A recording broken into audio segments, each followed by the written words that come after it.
சென்னையில் car race நடத்தி சிறப்பான இதை பண்ணார் நம்மளுடைய துணை முதல்வராக இருந்த உதயநிதி அவர்கள். கார் ரேஸ் யார் கேட்டா? கார் ரேஸ் எந்த கேமில் வருது? ஃபார்முலா 4 எந்த கேம்லேயும் வராது. பணக்காரர்கள் அவர்கள் திமிருக்கு வாகனங்கள் மேல் வாகனங்கள் வாங்கிக்கிட்டே இருப்பாங்க. அது மட்டும் போதாது. விஜயையும் விஜயகாந்தையும் கம்பேர் பண்ணிங்கன்னா Vijayakanth power.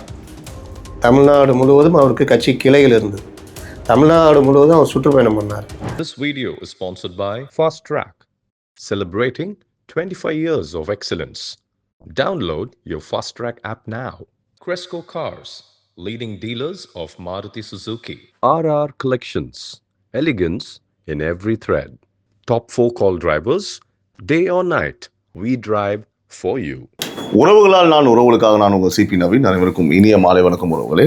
The Times of Republican Times talk இன்று நம்மோடு இணைந்திருக்கும் முக்கிய விருந்தினர் மூத்த பத்திரிகையாளர் திரு முத்தலிஃப் அவர்கள். சார் வணக்கம் சார். வணக்கம். நல்லா இருக்குங்களா சார்? நல்லா இருக்கு சார். இந்த சோஷியல் மீடியா ஹைப் அப்படின்றது உங்களுக்கு தெரியும் சார். இப்போது அது வந்து என்ன வேணாலும் ஒரு மாற்றத்தை கொண்டு வரக்கூடிய சக்தி வாய்ந்த ஒரு கருவியாக இருக்குது சார். அதில் வந்து ஒன்று டிஎம்கே சார்ந்து ஏதாவது ஒரு விஷயம் ரொம்ப ஒரு ஹைப்பாக இருக்குது, இல்லை தாவேகா சார்ந்து ஒரு விஷயம் ஹைப் ஆகுது. அதாவது ஹைப் ஆகுதுன்னா அவங்கவுங்க பண்ணுறாங்கன்னு வச்சுக்கோங்களேன். அவங்க வாரியர்ஸே கூட இருக்கலாம் அந்த கட்சியில். ஆனால் இதே மாதிரி ஹைப் ஏன் சார் மக்கள் சார்ந்த பிரச்சனைகளுக்கு வந்து பார்த்தீங்க அப்படின்னா ஒரு பாயிண்ட்டை தொட மாட்டேங்குது? அது ஏன் எக்ஸ்போஸ் ஆக மாட்டேங்குது? அதான் சார் உங்கள்கிட்ட கேட்குறேன். அதுதான் நானும் கேட்குறேன், சொல்லுங்கள். இப்போ டிஎம்கே சார்ந்தனா டிஎம்கே ஆதரவாளர்கள் பணம் வச்சுக்கிட்டு அவங்க பாட்டு மற்ற விஷயங்கள் ஆதரவாளர்கள் அதுவும் பண்ணுவாங்க. ஓகே. தாவேகானா அவங்க விர்ச்சுவல் வாரியர்ஸ். ஆமாம். அப்போ இது யார் சார் கையில் யார் பண்ணுவாங்க? அதை தான் சார் கேட்குறேன். பொதுவான ஆட்கள் இப்போ அறப்போர் இயக்கம் இருக்காங்க. இப்போ மற்றவர்கள் பொதுநலம் விரும்பிகள் இவங்க அவங்களால முடிஞ்ச அளவுக்கு பண்ணுறாங்க. அப்போ இந்த சிஜேபியை பற்றி என்ன சார் நினைக்கிறீங்க? சிஜேபி கிட்டத்தட்ட அந்நிய நிதியில் இயங்குகிற ஒரு அமைப்பு. சரி சார். அதனுடைய தலைவர் வெளிநாட்டில் படிச்சுக்கிட்டு அங்கேயே இருந்தால்தான். ஓகே. அவன் வந்து ஆம் ஆத்மியில் சோஷியல் மீடியா பார்த்துருந்தாள்.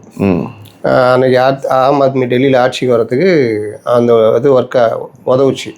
அதுக்கப்புறம் மக்கள் கண்டுபிடிச்சிட்டாங்க கெஜ்ரிவால் ஒரு புள்ளப்பூச்சின்னு. அதற்கு பிறகு இவர்கள் வந்து இவர் ஓடி போயிட்டார், அந்த கட்சியிலேருந்து விலகிட்டார். அப்புறம் அமெரிக்காவில் போய் செட்டில் ஆகிட்டார். அதுக்கப்புறம் எப்படிடா வரலான்னு பார்த்துருந்த நேரம் தான் தலைமை நீதிபதி சாதாரணமாக சொன்ன ஒரு வார்த்தை, அதுக்கு அவர் விளக்கமும் கொடுத்துட்டாரு. அதை வச்சுட்டு கரப்பாம்பூச்சி பார்ட்டின்னு ஒன்று ஆரம்பிக்கிறாங்க. ஆனால் யார் இப்போ நீங்கள் ஒரு புள்ளப்பூச்சி பார்ட்டின்னு ஒன்று ஆரம்பிச்சிங்கன்னா அதை பிரபலப்படுத்த முடியுமா?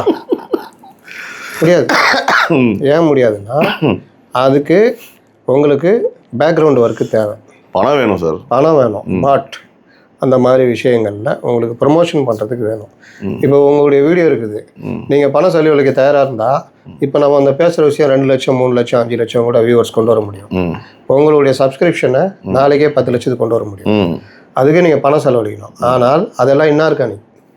நீங்கள் அந்த வர்றவன் எவருமே உங்கள் வீடியோ பார்க்க மாட்டான். நீங்கள் அப்போ 10 லட்சம்னா 10 லட்சமும் இப்படி தான் செயற்கையாக கொண்டு வருவாங்க. அதுவும் வந்து உங்களுக்கு இது கிடையாது. வருமானம் வராது. சும்மா யூடியூப் வருமானம் கொடுக்காது. அது எல்லாமே செயற்கையாக உருவாக்கப்படுறது. இந்த மாதிரி சில வேலைகள் பண்ணுறது வேலைகள் எல்லாத்தையும் பண்ணிக்கிட்டு இருக்கிறாங்க. அந்த மாதிரி பண்ணி சமூக வலைதளங்கள் மூலியமாகவே இளைஞர்களை ஈர்க்க முடியுமான்னு ட்ரை பண்ணுறாங்க. ஆனால் தெரிந்தோ தெரியாமலோ அவருடைய விஷயங்கள் பெரிய அளவில் சக்ஸஸ் ஆகலை. தர்மேந்திர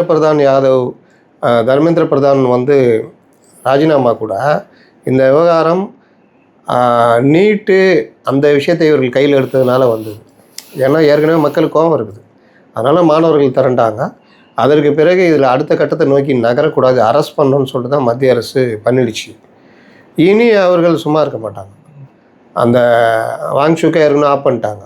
வாங்ஷுக்கு எஃப்சிஆர்ஏல அவர் ஏன் எதிர்க்கிறாரு, அவருக்கு என்னென்ன நிதி வந்தது, இந்த மாதிரி பல விஷயங்கள் இருக்குது. அவருடைய சீன தொடர்புகள், பங்களாதேஷ் தொடர்புகள்லாம் என்ன இது RAWKல இருக்குது.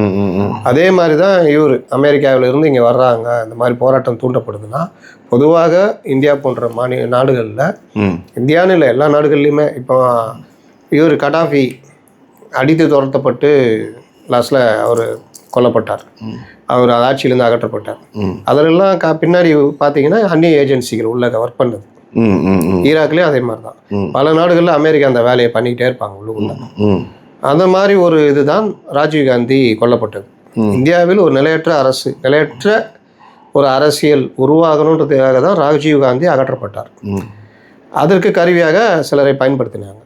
அதற்கு பிறகு பார்த்தீங்கன்னா இந்தியா தலையெடுக்கிறதுக்கே கிட்டத்தட்ட 91க்கு பிறகு 2006 இது வரைக்குமே கிட்டத்தட்ட 15-20 வருஷம் இந்தியா போராட வேண்டியிருந்தது.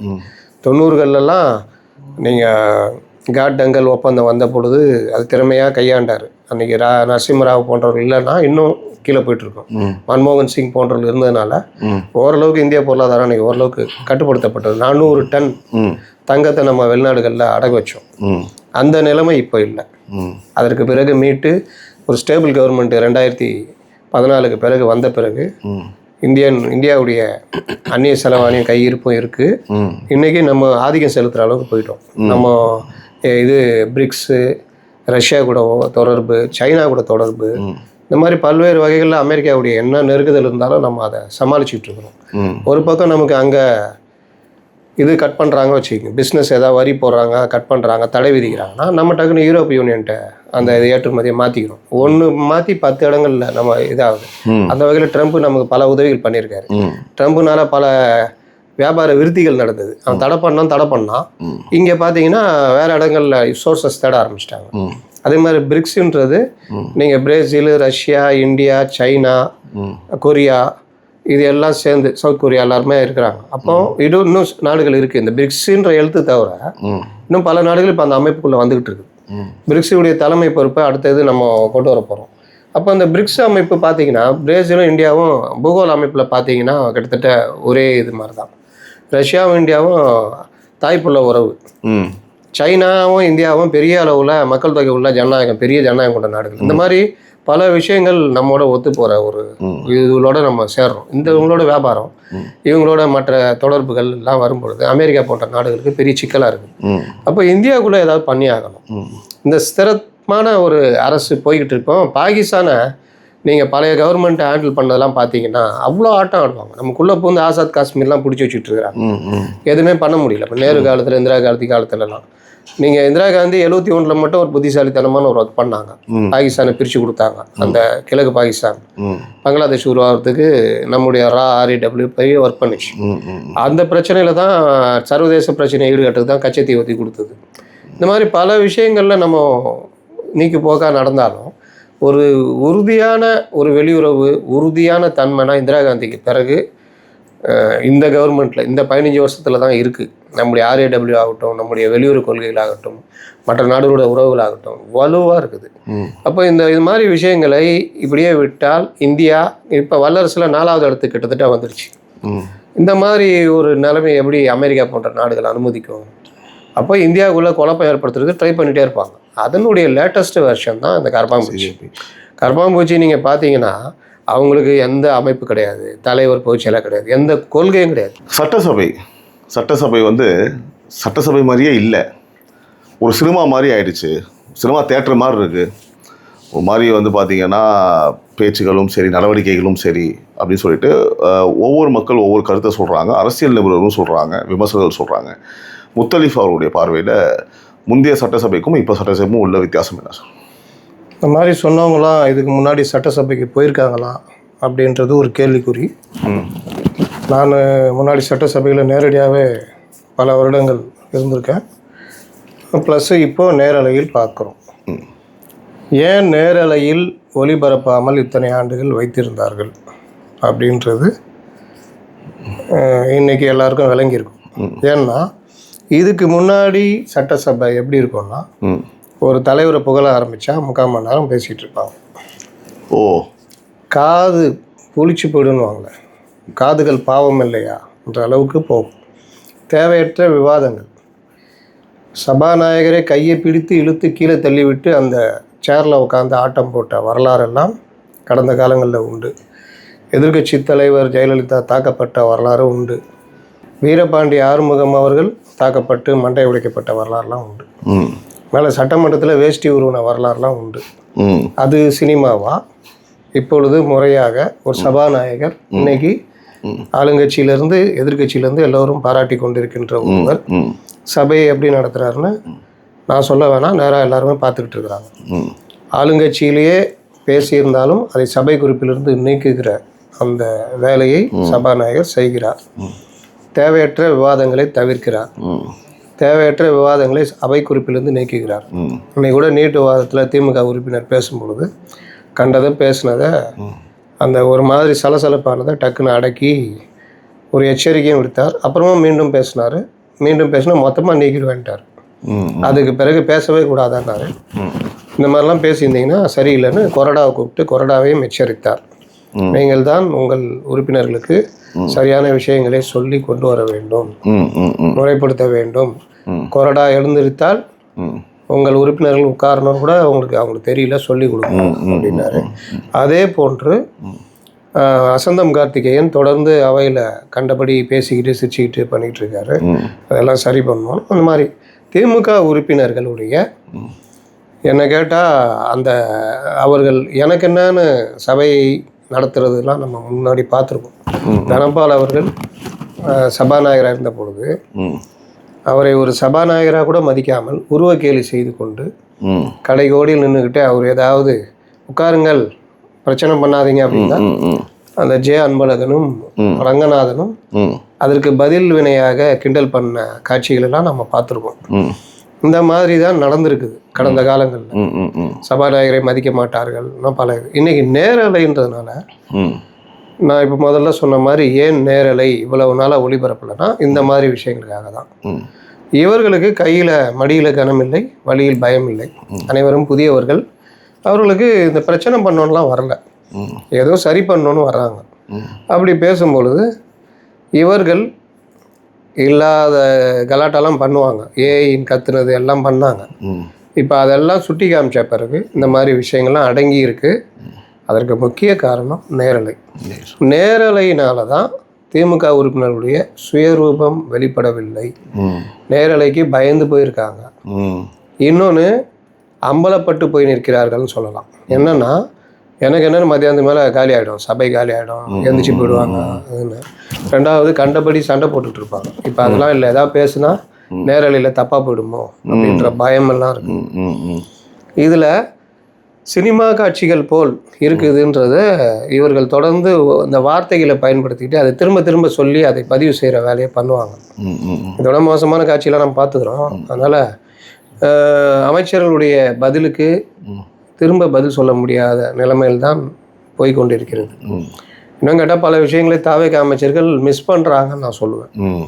நேற்று கூட இப்போ அந்த எம்ஆர்கே பன்னீர்செல்வம் பேசும்போது போகிற போக்கில் சென்னையில் கார் ரேஸ் நடத்தி சிறப்பான இதை பண்ணார் நம்மளுடைய துணை முதல்வராக இருந்த உதயநிதி அவர்கள். கார் ரேஸ் யார் கேட்டா? கார் ரேஸ் எந்த கேமில் வருது? ஃபார்முலா 4 எந்த கேம்லேயும் வராது. பணக்காரர்கள் அவர்கள் திமிருக்கு வாகனங்கள் மேல் வாகனங்கள் வாங்கிக்கிட்டே இருப்பாங்க. ஒரு கட்டத்தில் வெளிநாட்டு வாகனங்களை வாங்கி இந்த ஈசிஆர் சாலையில் சனிக்கிழமை போனீங்கன்னா ரேஸ் விட்டுட்டு இருப்பாங்க. அதையும் தாண்டி இன்னும் பண கொழுப்பெடுத்து பண்ணது தான் ஃபார்முலா 4. அதற்குன்னு கார்கள், அதற்குன்னு ட்ராக்கு, இந்த மாதிரி. இது எந்த ஐபிஎல் மாதிரி எந்த வித இன்டர்நேஷ்னல் இதுவும் ஸ்போர்ட்ஸ்லேயும் சேரவே சேராது. அப்போ இது நம்மை போன்ற தமிழ்நாடு போன்ற மாநிலங்களுக்கு எதற்கு மக்கள் கேட்டாங்களா? இல்லை இங்கே இருக்கிற ஃபார்முலா 1 பிரியர்கள் யாராக கேட்டாங்களா? எதுவுமே இல்லாமல் உதயநிதி என்கிற நபரின் மூளையில் தோன்றி அவருடைய ஆசைக்காக நடத்தப்பட்டது அந்த ரேஸ். ரஜினிகாந்த் பின்னாடி பெரிய ஜென்சி கூட்டம் இருந்தது. அவர் வெத்தலையில் வச்சு கலைஞருக்கு தாரவாத்து கொடுத்தாரு. வைகோ பின்னாடி பெரிய கூட்டம் இருந்தது. திமுகவுடைய ஜென்சி கூட்டம் ஃபுல்லாகவே வைகோ பின்னாடி போயிட்டாங்க 93. அது மட்டும் போதாது. விஜயையும் விஜயகாந்தையும் கம்பேர் பண்ணிங்கன்னா விஜயகாந்த் பவர். தமிழ்நாடு முழுவதும் அவருக்கு கட்சி கிளைகள் இருந்தது. தமிழ்நாடு முழுவதும் அவர் சுற்றுப்பயணம் பண்ணார். தான் இருக்கிற காலத்திலேயே நடிகர் சங்க தலைவராக தன்னை ஆளுமையாக நிலைநிறுத்தியவர். எல்லா 2 பெரிய ஆளுமைகளை எடுத்து அரசியல் பண்ணவர். அது ஒரு தைரியத்துக்கு பேர் போனவர், சிறந்த பேச்சாளர். ஆனால் அவரால் ஏன் தனியாக நின்னப்போ ஒரே ஒரு எம்எல்ஏ சீட்டு மட்டும் ஜெயிச்சு அதிகபட்சம் 2009 10% எட்டி பிடிச்சார். ஏன் விஜய் முதல் தடவையிலேயே ஆட்சி பிடிக்க முடியுது அப்படின்னா விஜயகாந்துக்கு ஜென்சி கூட்டம், பொதுமக்கள் கூட்டம் ஆதரவு. ஜென்சி கூட்டம் இருந்தாலும் பொதுமக்கள் ஆதரவு கம்மியாக இருந்தது. அன்றைக்கி 2 ஆளுமைகள் இருந்தாங்க, ஜெயலலிதா, கலைஞர். அப்போ இவங்க இல்லைன்னா அவங்க இல்லைன்னா இவங்கன்னு மக்கள் முடிவு பண்ணியிருந்தாங்க. ஆனால் இன்றைக்கி ஆளுமைகளே காணும். 2ம் வேலைக்கே ஆகாதுன்ட்டு நம்முடைய கணிப்புகள்லாம் மீறி தாவேகாவுக்கு வாக்களித்தாங்க மக்கள். அப்போது வெறுமனே ஜென்சி இல்லை, ஆளுமே இல்லை, பெண்கள், ஜென்சி, சோஷியல் மீடியா தான் அங்கே ஜென்சி. நீங்கள் ஜென்சி, பொதுமக்கள், பெண்கள், ஆட்சிக்கு எதிரான அந்த ஆன்டி இன்கம்பன்சி ப்ளஸ்ஸு மாற்றத்தை விரும்பின வாக்காளர்கள், இது எல்லாம் சேர்ந்து தான் விஜயை 108 கொண்டு நிறுத்துச்சு. அதனால ஜென்சி ஒரு பார்ட், அவ்வளோதான். அந்த ஜென்சிலேயே அவருடைய ரசிகர்கள், கல்ட் ஃபாலோவர்ஸ், அவங்க வந்து அதிகம். ஓகே. அதனால் நீங்கள் அதெல்லாம் வந்து இது அது நான் சொல்கிறேன், எல்லாரும் சொல்கிற அந்த இதுக்குள்ளே போய் மாட்டிக்கக்கூடாது. இப்போது இந்தியாவில் இந்த மாற்றத்தை வரணும் அப்படின்னா நீங்கள் கரப்பாம்பூச்சி பார்ட்டியை பார்த்தீங்கன்னா டெல்லியில் ஒரு 10,000 பேர் சேர்ந்து போராடணும். அந்த அழைப்புக்கு வந்தவன்லாம் பாதி பேர் ஏன் வந்தான்னு தெரியாது. அந்த ஒரு மனநிலை, அது ஒரு வகையான கொண்டாட்ட மனநிலைன்னு வாங்க, இல்லாட்டி மாப் மென்டாலிட்டின்னு வாங்க. நீங்கள் இப்போது வீட்டில் லுங்கி கட்டுறீங்களா இல்லை ஆஃப் ட்ரவுசர் போட்டு இருக்கீங்களா? நான் லுங்கி கட்டியிருப்பேன், இல்லை ஷார்ட்ஸ் போட்டிருப்பேன். மாற்றி ஏன் ஷார்ட்ஸ் போட்டுருக்கீங்க? இதே ஒரு 10 வருஷம் முன்னாடி யாராவது போட்டோமா? இல்லை சார், போட மாட்டாங்க. இந்த யாராவது இந்த உட்காந்து வேலை செய்கிற ஆச்சாரி வேலை பார்க்குறவங்க, அந்த மாதிரி தொழிலாளிகள், இவங்க தான் அந்த அரை ட்ரவுசர் போட்டிருப்பாங்க. லுங்கி கட்டுறது அல்லது வேஷ்டி கட்டுறது, இதுதான் ஃபேஷன். ஏன் இப்போ ஆஃப் ஷார்ட்ஸ் போட்டு வெளியே போகிறோம், ஃபங்க்ஷன் போகிறோம், சில பேர் ஃபங்க்ஷனுக்கே போகிறோம், பேங்க்கில் பார்க்குறோம், அங்கே நின்றுக்கிறோம் ஆஃப் ட்ரவுசர் போட்டு. அப்போது இந்த தன்மைலாம் என்னென்னா மேப் மென்டாலிட்டி. எல்லோரும் போகிறோம், நானும் போடுறேன், நம்மளும் போட்டாகணும் அப்படின்ற மாதிரி தான் இது. கேட்டால் கம்ஃபர்டபுளாக இருக்குது. ஏன் அது 10 வருஷம் முன்னாடி இல்லையா? அன்றைக்கி 2 கால் 2 கை தானே, அப்போ ஏன் போடல? யாரும் போடலையே. அதுதான், ஊர் ஃபுல்லாக கோவணம் கட்டாமல் போனால் நம்மளும் கோவணம் கட்டாமல் போகலாம். இந்த மென்டாலிட்டி தான் எல்லா இடத்துலையுமே உங்களுக்கு ஜெயிக்கும். இது வந்து ஓடினா கூடயே ஓடுற மாதிரி, அந்த மாதிரி தான் நான் இன்றைக்கி திரண்ட மக்கள் இதெல்லாம். இதில் உங்களுக்கு அவர்களுக்கு கிடைச்ச காரணம் நீட் தேர்வு முறைகேடு. அதுதான் முடிஞ்ச உடனே என்னன்னாங்க, சிட்டாக பறந்துட்டாங்க எல்லாரும். அதுலேயும் பலர் மோடியை பற்றி, பிரதமரை பற்றி கடுமையான விமர்சனம் வச்சவங்கெல்லாம் கேஸுன்னொன்னே கதறிக்கிட்டு வீடியோ போட்டதெல்லாம் நம்ம பார்க்குறோம். ஏன்னா அவர்களுக்கு பின்விளைவு தெரியாமல் பேசுறது, பின்விளைவு தெரிஞ்சவொன்னே கதறிக்கிட்டு இது பண்ணுறது. போராட்ட குணன்றது அது இல்லை, எது இலக்கு அதை நிர்ணயித்து பேசுவாங்க. வழக்கே போட்டாலும் பயப்பட மாட்டாங்க. அதுதான் மிலிட்டன்ட். அதெல்லாம் கிடையாது. இது சும்மா வந்த கூட்டம், ஜாலியாக வந்த கூட்டம். எல்லோரும் கத்தும்போது வண்டி சாதாரணமாக இருப்பான், எல்லாரும் வண்டியை கொளுத்துனான்னா அவனும் சேர்ந்து கொளுத்துவான். அவன் சாதாரண டைமில் பார்த்தீங்கன்னா ஒரு நல்ல ஒரு குடிமகனாக இருப்பான். ஒரு கடைக்குள்ளே பூந்து சூறானானா இவனும் பூந்துட்டு ஏதாவது 2 எடுத்துகிட்டு வருவான். ஆனால் நார்மல் டைமில் பார்த்தீங்கன்னா ஒருத்தர் பர்ஸு கீழே வந்தால் கூட எடுத்து கொடுத்துருவான். இது மாப் மென்டாலிட்டி, அப்படி தட்டப்பட்டு தான். இது ஒன்றும் பெரிய இதெல்லாம் கிடையாது. ஒரு தலைநகரில் இந்த ஊடகங்களும் சோசியல் மீடியாக்களும் ஹைப் பண்ண ஒரு விஷயம். இதெல்லாம் வச்சுக்கிட்டு இந்தியா முழுவதும் பெரிய மாற்றம் வந்துடும் நினைக்கிறதுலாம் பெரும் பைத்தியகாரத்தம். Right sir. சார், ஒரு முக்கியமான டாட்ஸை வந்து நீங்கள் இப்போ கனெக்ட் பண்ணி எனக்கு சொல்லணும் சார். அது என்னன்னா, கொஞ்ச நாட்களுக்கு முன்னாடி இந்த அரசு கவிழ்ந்துரும், மேடைக்கு மேலே, மண்டபத்துக்கு மண்டபம் நிறைய பேசியிருப்போம் சார். அதுக்கப்புறம் குதிரை பேரம் வழக்கு பரபரப்பாக போயிட்டு இருந்தது, உங்களுக்கு தெரியும் சார், நம்ம நிறையா பேசியிருப்போம். இப்போ வந்து பார்த்தீங்க அப்படின்னா அதை பற்றி பேச்சே இல்லை. எதை பற்றி? குதிரை பேரத்தை பற்றி கிடையாது. இந்த ஆட்சி கவிழ்ந்துரும், இன்னும் கொஞ்ச நாளில் கவுள போகுது, நிச்சயம் பாருங்கள். அன்னைக்கு ஸ்டாலின் பேசினது, உதயநிதி பேசினது, இப்போது அந்த பேச்சு மூச்சே இல்லை. இதை நீங்கள் எப்படி பார்க்குறீங்க சார்? அவருடைய அறியாமை நினச்சி தான், நான் அன்றைக்கும் அறியாமைன்னு தான் சொன்னேன், இன்றைக்கும். ஏன்னா தொண்டர்களுக்கு ஒரு கோபம் இருக்குது, அப்போ நம்ம ஏதாவது பண்ணணும், அதுக்கு இவர்களாக கிளப்பி விட்டது தான் இந்த ஆட்சி கவுந்துரும் அது இதுன்னு. அந்த ஆட்சி எப்படி கவுரும்? சரி, கவிழ்ந்தார் யார் ஃபார்ம் பண்ணுவான், அடுத்து யார் ஃபார்ம் பண்ணுவான்னு ஒன்று. ரெண்டாவது, கவிழ்ப்பதற்கான முயற்சிகள் ஏதாவது எடுக்க முடியுமாலாம் ட்ரை பண்ணாங்க, ஒன்றும் நடக்கலை. ஒரு 10 பேர் 20 பேர் வெளியில் வந்தால் கவுருமா அப்படின்னா அதுக்கு 6 மாதம் ஆகும். 6 மாதம் பொறுத்து ஒரு 10 எம்எல்ஏக்கள் ஒரு நம்பிக்கையில்லா தீர்மானத்தில் வெளியே வர்றாங்கன்னா ஆட்சி கவிழும். அந்த நம்பிக்கையில்லா தீர்மானத்தில் வெளியே வர்றதுக்கும் ஆளுங்கட்சியாக இருக்கிற எம்எல்ஏக்கள் ஒத்துக்கணும்ல. அப்போ அந்த மாதிரி பல விஷயங்கள். இன்னொன்று, இந்த கவர்மெண்ட்டு உளவுத்துறை இதெல்லாம் பயன்படுத்தி பல விஷயங்களை முறியடித்து விட்டார்கள். இன்னும் ரொம்ப போயிருந்தால் அது எண்டு வரைக்கும் நின்றுருக்கும். அதனால் இது இன்னொன்று, இதெல்லாம் கணக்கில் வச்சு தான் கவுந்துரும். அதாவது ஒரு அரசு வருது, அந்த அரசை ஆட்சி செய்ய விடுவோம், மக்கள் நம்மளை நிராகரிச்சிட்டாங்க, அப்போ மக்கள் மனதில் இடம் பெறத்துக்கு நம்ம என்ன பண்ணுவோம், அதை பார்க்கல. இந்த அரசு கலைஞ்சிரும், கல்யாணத்தில் போயிட்டு 3 மாதத்தில் கலைஞ்சிரும், 6 மாதத்தில் முறிஞ்சிரும்னு அமங்கலமாக பேசுனதெல்லாம் பார்த்தோம். அதனால் அந்த சூழ்நிலை இன்றைக்கி இல்லை. அந்த கவர்மெண்ட் ஸ்ட்ராங்காக போகுது. இன்னொன்று இஷ்யூஸ் மாறிக்கிட்டே இருக்குது. திரும்ப இதெல்லாம் பண்ணிகிட்டு இருக்க முடியாது. கட்சிக்குள்ளே என்ன கேட்குறான்னா, திமுகக்குள்ளே நடவடிக்கை எடுக்கிறேன்னு குழுலாம் போட்டிங்களே, எல்லாம் பண்ணிங்களா, ஏன் இது வரைக்கும் நடவடிக்கை எடுக்கலை அப்படின்னு கேட்குறாங்க. நடவடிக்கை எடுக்க தைரியம் இல்லாத ஒரு தலைமை தான் இன்றைக்கி திமுகவில் இருக்குது. என்னமோ சொல்கிறாங்க, இந்த 12ஆம் தேதிக்கு மேலே மாவட்டங்களை தாவேக்க மாதிரி பிரித்து கொஞ்சம் அப்படி ஒரு, அதாவது பழைய ஆள் மேல் நடவடிக்கை எடுக்காத மாதிரியும் புது ஆளுங்களுக்கு கொடுக்குற மாதிரியும் ஒரு மாதிரி ஒப்பேற்ற போகிறாங்கன்றாங்க. இப்படித்தானே இன்றைக்கி திமுக தலைமை இருக்குது. நடவடிக்கைலாம் எடுத்தால் போயிடுவோம். இன்னும் தாவேக்க வாசகத்தை திறந்து வச்சுட்டா பாதி கூடாரம் காலி ஆகிடும். தாவேக்கா கொஞ்சம் ரெஸ்ட்ரிக்ட் பண்ணுறாங்க. அந்த மாதிரியும் நடக்கும். Right sir. சார், இப்போது மரியா வில்சன் நேற்று ஆக்சுவலி நம்ம பார்த்துருப்போம் சட்டசபையில். அவங்க இந்த மொழியை பற்றி, இந்த தமிழை பற்றி ஒரு விஷயம் பேசியிருந்தார் நம்மளுடைய எம்எல்ஏ. உங்களுடைய கருத்து என்ன சார்? கருத்து சரியா, இவர் பேசுனது சரியா? மரியா வில்சன் அவர் வெள்ளை அறிக்கையில் பேசினதை விட நல்லா டெவலப் ஆகிட்டு தான் பட்ஜெட் படித்தார். ஒருத்தர் படிக்கிறது நமக்கு புரியுதா இல்லையான்றது தான் மேட்ரு. சபாநாயகர் சொன்ன மாதிரி தமிழ் ஆங்கிலம் ரெண்டுத்தையுமே பயன்படுத்தலாம் அலுவல் மொழியாக நம்ம சட்டத்திலே இருக்குது. அவர் ஆங்கில வழியில் கற்றவர். தமிழ் கொஞ்சம் சரளமாக வராது. அதே சமயத்தில் கஷ்டப்பட்டு தான் அந்த இதெல்லாம் படித்து முடித்தார். அவருக்கு போய் புத்தி சொல்லிக்கிட்டு இருக்கிறவங்க பிடிஆர் பழனிவேல் தியாகராஜன் என்ன சொல்லுவாங்க? அதுதான் நேற்று ராஜ்மோகன் கேட்டார், உங்கள் எதிர்கட்சி தலைவர் நான் சங்க தமிழில் பேசுகிறாரு. ஏன்னா இப்போ நம்ம பேசுகிற தமிழில் கூட அவர் பேசுறதில்லை. சிரிச்சுக்கிட்டு வந்துக்கிட்டு போய்கிட்டு இப்படி பேசிகிட்டு இருக்காரு. ஏன்னா எழுதி கொடுத்ததை படிக்கிறதுனால அந்த மாதிரி வருது. நம்ம பார்த்தோம்னா இப்படிலாம் பேசிகிட்டு இருக்காரு. யார் உதயநிதியும் சரி, அவங்க அப்பாவும் சரி. அப்போ இவர்களை அடுத்தவங்களுக்கு பாடம் எடுக்கிறாங்க. இது தவறான ஒரு விஷயம். எப்படி இருக்கணும், என்ன பண்ணணும், என்ன மொழியில் எப்படி பேசணுன்றதெல்லாம் அதுக்கு நேரத்தே பலரும் விளக்கம் கொடுத்துட்டாங்க. குறிப்பாக அந்த கிருஷ்ணகிரி எம்எல்ஏ அவருக்கெல்லாம் ஜெயலலிதா, அதெல்லாம் ரொம்ப சுவாரஸ்யமாக இருக்கும். அந்த இதில் பார்த்தீங்கன்னா தெரியும். தெலுங்கில் தடுமாறுவார். அப்புறம் நீங்கள் என்ன சொல்கிறீங்க, என்ன சொல்ல வர்றீங்கன்னு தெலுங்கில் கேட்பாங்க சிஎம் ஜெயலலிதா. சந்தோஷமாக இடம் அவருக்கு. அப்புறம் தெலுங்குலேயே பேசணும். தெலுங்கில் இவர் பேச, அவங்க தெலுங்கில் பதில் சொல்ல சபையே சிரிக்கும். ஒரு அனுமா சந்தோஷமாக இருக்கும். அந்த மாதிரிலாம் இருந்த காலங்கள்லாம் உண்டு. அவரை ஒன்றும் அன்றைக்கி முதல்வர் ஜெயலலிதா அவமானப்படுத்தலை. ஒரு மொழியை ஒவ்வொரு சொலவாடை ஒவ்வொரு ஊரில் ஒவ்வொரு விதமாக இருக்கும். அதையும் நேற்று பலரும் சுட்டி காமிச்சிட்டாங்க. எவ்வளோ வேலுவே பேசிட்டார். ஆமாம் ஆமாம் சார்.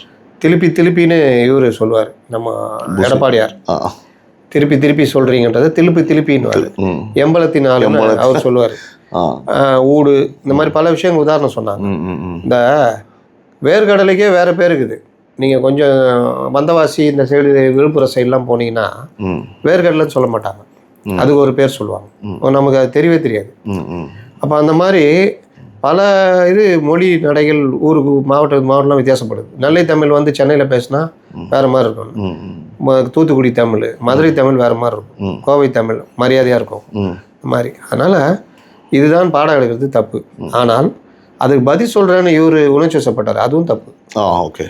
எங்களுக்கெல்லாம் நீங்கள் அப்படி பண்ண அப்படிதான் அப்படின்றதும் மதத்தை கொண்டு வந்து அதில் பேசுனதும் இதெல்லாம் தேவையற்ற ஒரு விஷயங்கள். இது எல்லாத்தையும் தவிர்க்கணும். அது சபாநாயகர் அப்புறமா சொல்லுவார். மற்றவர்களும் புத்தி சொல்லுவாங்க.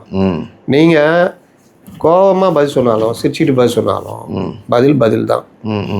எம்ஜிஆர் சண்டை பார்த்துருக்கீங்களா? வால் சண்டை அப்படியே பார்த்துருக்கேன். சிரிச்சுக்கிட்டே சண்டை போடுவார். நேரத்துக்கு அப்புறம் அப்படியே சிரிப்பாக மாறிடும். அப்படியே சிரிச்சுக்கிட்டே எதிராளி விளையாடுவார். அந்த மாதிரி தான் விவாதமும். உங்களை ரொம்ப ப்ரொவோக் பண்ணுறாங்கன்னா அதை நகைச்சுவையாக மாற்றி அவர்களோட விளையாடணும். நீங்கள் கோவப்படுறது தான் அவங்க ப்ரொவோக் பண்ணுறாங்க. அப்புறம் கோவப்படுறீங்க, என்னையே கேலி பண்ணுறீங்களா? உங்களை கேலி பண்ண வேறு யார் பண்ணுவாங்க? கேலி பண்ணுறோன்றது தான் உங்கள் நோக்கம். அப்போ ஏவாவால் பேசுகிற மாதிரி மற்றவங்க பேசுகிற மாதிரி அந்த இதை பேசுங்க. சாதாரணமாக இந்த சிடுன்னு வச்சுக்கிட்டுலாம் பேசுகிறவங்கள இந்த உலகம் மதிக்கவும் மதிக்காது. சார், இந்த டீலிமிட்டேஷன் பற்றி ஒரு கேள்வி இருக்குது. கனிமொழி சொல்கிறாங்க, அதாவது மேகதாதுவும் இந்த காவேரி பிரச்சனையை டைவர்ட் பண்ணுறதுக்காக தான் இந்த எம்பிகள் கூட்டமே நடந்தது கலைவாணர் அரங்கத்தில். அதனால் பார்த்தீங்கன்னா நாங்களாம் அப்போ இருந்தே டீலிமிட்டேஷனாக குரல் கொடுத்துட்டுருக்குறோம் அப்படின்னு சொல்லி எம்பி சொன்னாங்க. டீலிமிட்டேஷன் பொறுத்த வரைக்கும் நீங்கள் கேட்குற பதில் என்கிட்ட வராது. ஏன்னா காவிரி இஷ்யூவில் அனைத்து கட்சி கூட்டம் கூட்டணுன்றது தான் கரெக்டான நிலைப்பாடு.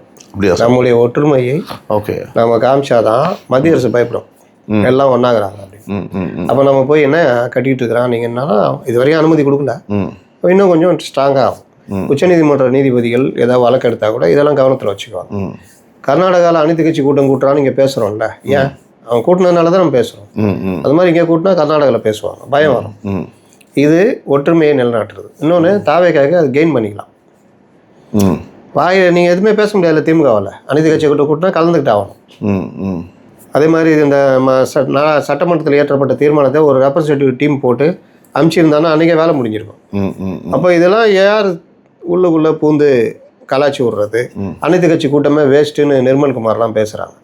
முதல்ல ஜனநாயகம்னா என்னன்னு தெரிஞ்சுக்கணும். சில ஜனநாயகத்தில் சில நடைமுறைகள் வேஸ்ட்டு அப்படிலாம் நீங்கள் முடிவு பண்ண முடியாது. அப்போ இவர்களுக்குள்ள இந்த விஷயத்தை புகுத்துறது யாருன்னா காங்கிரஸ். காங்கிரஸுடைய சூழ்ச்சிக்கு தமிழகம் பல முறை இரையாயிருக்கு. நான் ரொம்ப பெரிய விரிவாலாம் பேசியிருக்கேன். 71 பெரிய வழக்கு போட்டார் கலைஞர் காவிரி இஷ்யூவில். சரியான வழக்கு. அதை இது அன்னைக்கு இந்திரா காந்தி பிரதமர் கலைஞர்கிட்ட பேசி ஃபேக்ட் ஃபைண்டிங் கமிட்டி உண்மை கண்டறியும் குழு போடுவோம், வழக்கை வாபஸ் வாபஸ் வாங்கிட்டார். அன்னைக்கு வாபஸ் வாங்கினதுடைய பலன் தான் இன்றைக்கி நம்ம அனுபவிச்சுட்டு இருக்கோம். அதனால் அது காங்கிரஸ் சூழ்ச்சி பண்ணும். இங்கே அனைத்து கட்சி கூட்டம் போட்டால் காங்கிரஸுக்கு தான் சிக்கல், நெருக்கடி வரும். இப்போ திமுக என்ன சொல்லலாம்? ராகுல் காந்தி பதில் சொல்ல சொல்லுங்கன்னு சோனியா காந்திகிட்ட போய் அனைத்து கட்சி இதை கொடுங்க, அவங்கள்ட்டையும் கொடுங்க அப்படின்ற மாதிரி. இதுக்காகத்தான் இவர்களுக்கு தப்பான வழிகாட்டி கூட்டம் வேணான்னு திருப்புறாங்க. இன்னொன்று டீலிமிட்டேஷன் நீங்கள் 50வது வருஷத்தை தாண்டி போய்கிட்டு இருக்கிறோம். மக்கள் தொகை கணக்கெடுப்பு நீங்கள் அந்த சுதந்திர அடைஞ்சிலேருந்து நம்ம அரசியலமைப்பு சட்டம் வந்த பிறகு மக்கள் தொகை கணக்கெடுப்பு அடிப்படையில் வரையறை பண்ணணும் தொகுதிகள்னு 71 அன்னைக்கு இருந்த இதில் பண்ணாங்க. அதுக்கப்புறம் 2001 வரும்பொழுது 71லேயே அடுத்த 25 வருஷம் தள்ளி போடுறாங்க. 2001 வரும்போது மக்கள் தொகை பெருக்கம் ஜாஸ்தி ஆயிடுச்சு, எம்பிகளுக்குரிய ஒர்க்லோடு ஜாஸ்தி ஆகுது. அப்போது என்ன பண்ணுறாங்க, இல்லை இதை வரையறையெல்லாம் வச்சுலாம் பண்ண முடியாது, தென் மாநிலங்கள் பாதிக்கும் அப்படின்னு நெக்ஸ்ட் ஒரு 25 இயர்ஸுக்கு தள்ளி விட்றாங்க. இப்போ இதுக்கு மேலே தள்ள முடியாது, பார்லிமெண்ட்டும் ரெடி ஆகிடுச்சு. அப்போ மறுவரையறைன்னு வரும்பொழுது அன்னைக்கு காங்கிரஸ் கூட ஒன்றா இருந்துட்ட திமுக கடுமையாக எதிர்த்து இல்லை அதெல்லாம் பண்ணாங்க. அன்னைக்கு அமித்ஷா சொன்னதெல்லாம் காதலே வாங்கலை. மறுவரை நாங்கள் மக்கள் தொகை அடிப்படையில் கொண்டு வரலை, ஒரே சீராக 50% அப்படி தான் நாங்கள் கொண்டு வர்றோம் அப்படின்னப்போ இல்லாத கதைலாம் சொன்னாங்க. தீர்மானத்தை நிறைவேற்ற உள்ள இப்போது ஆட்சி மாறுது, பாஜகவுடைய தயவுலாம் தேவைப்படுது, கொஞ்சம் நெருங்கி போய்கிட்டு இருக்கிறாங்க. இந்த நேரத்தில் டீலிமிட்டேஷன் விவகாரத்தில் காங்கிரஸு அதாவது வழக்கமாக நாட்டுடைய தன்மை கேட்டாலும் இல்லாமல் வழக்கம் போல் வாட்ஸ்அப் தலைவர்களாக முடிவெடுக்கிறாங்க. அதுக்கு தாவேக்காவை பயன்படுத்துகிறாங்க, திமுகவை லாக் பண்ணோன்னு சொல்லிட்டு. திமுகவுடைய ஸ்டாண்டு இந்த விவகாரத்தில் ரொம்ப கிளியர், கரெக்டு. என்ன கேட்டால் டீலிமிட்டேஷனு பண்ணி தான் ஆகணும். அதை எப்படி பண்ணணுன்றது தான் மேட்ரு. தென் மாநிலங்கள் மக்கள் தொகை அடிப்படையில் பண்ணால் கடுமையாக பாதிக்கும். அப்போ என்ன பண்ணணும், அவர்கள் ஒரு இதுக்கு இறங்கி வந்துட்டாங்க, 50% கிராஜுவலாக பண்ணி தரணுன்றாங்க. டிஎம்கே ஸ்டாண்டு அது கிராஜுவலாக பண்ணி தரன்றதில் இந்த சட்ட திருத்தத்தில் அதை கொண்டு வாங்க, சட்ட திருத்தத்தில் இந்த வாக்குறுதியை சேருங்க. சரி, 2031 நல்ல மெஜாரிட்டி வந்துச்சு பிஜேபி. அப்போது இல்லை மறுபடியும் நாங்கள் பண்ண போகிறோம் மக்கள் தொகை அடிப்படையில் கொண்டு வந்துட்டா சிக்கலாகிடும். அப்போ அவங்க என்ன சொல்கிறாங்க, அடுத்த 25 இயர்க்கு சீல் பண்ணுங்க. இப்போது 26னா 51 வரைக்கும் இந்த நிலை தான் நீடிக்கும் அப்படின்னு. இது ரெண்டுத்தையும் பண்ணுங்க, நாங்கள் ஆதரிக்கிறோன்ற மாதிரி அவங்க சொல்கிறாங்க. இதை தான் தாவேகாவும் பண்ணணும். ஓகே, காங்கிரஸ் இதில் எப்போவுமே இந்த குளிர் காஞ்சிக்கிட்டு இருப்பாங்க, இந்த சூழ்ச்சிக்கு இறையக்கூடாது. அதனால் டீலிமிட்டேஷன் தேவையான தேவை. ஓகே, அது நம்ம மாநிலங்கள் பாதிக்காத அளவுக்கு எப்படி கொண்டு போகணும். ஏன்னா அன்றைக்கி நமக்கே பார்த்தீங்கன்னா 4.5 கோடி 5 கோடி இருந்தாங்க, இன்றைக்கி 8.5 கோடி பேர் மக்கள் தொகை. அப்போ 30 லட்சம் பேர் வரைக்கும் ஒரு எம்பினா தாங்காது. அப்போ அது பிரித்தா தான் கரெக்டாக இருக்கும். 60 எம்பினா நமக்கு அவங்க நிர்வாக ரீதியாக ஈஸியாக இருக்கும். ஓகே சார், பல்வேறு விஷயங்கள் நம்மளோட பகிர்ந்தமைக்கு மிக்க நன்றி sir. This video is sponsored by Fast Track, celebrating 25 years of excellence. Download your Fast Track app now. Cresco Cars, leading dealers of Maruti Suzuki. RR Collections, elegance in every thread. Top 4 call drivers, day or night, we drive for you.